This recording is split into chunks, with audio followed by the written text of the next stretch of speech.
जी दोस्तों, आप देख रहे हैं जी सियालकोटी पिजन लवर। और दोस्तों ये जी मेरे बहुत ही प्यार वाले लाडले भाई राफे भाई के लिए ब्रांड लेवल के दो टैडी पट्ठा पट्टी हैं।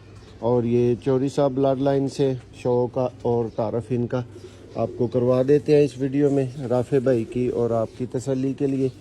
चलते फिरते भी राफे भाई ये आपको दिखाएंगे।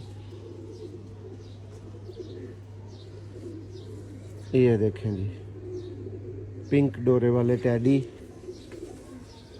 और राफे भाई नायाब चीज़ें जो भाइयों को भिजवाई जाती हैं ना, वो इस तरह की होती हैं। ये चेक करें, एक एक बार आपको सेपरेट करके दिखा रहा हूँ।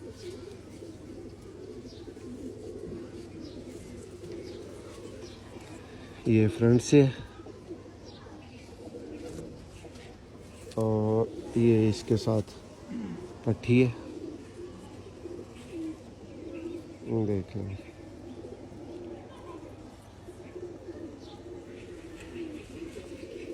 ये भी चेक कर लें, 5 कली में है।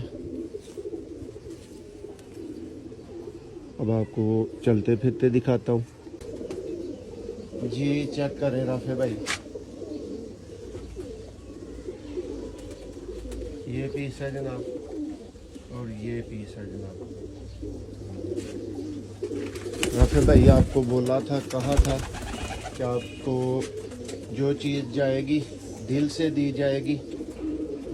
तो दिल वाली चीज़ें जनाब फिर इस तरह की होती हैं। ये चेक कर लें।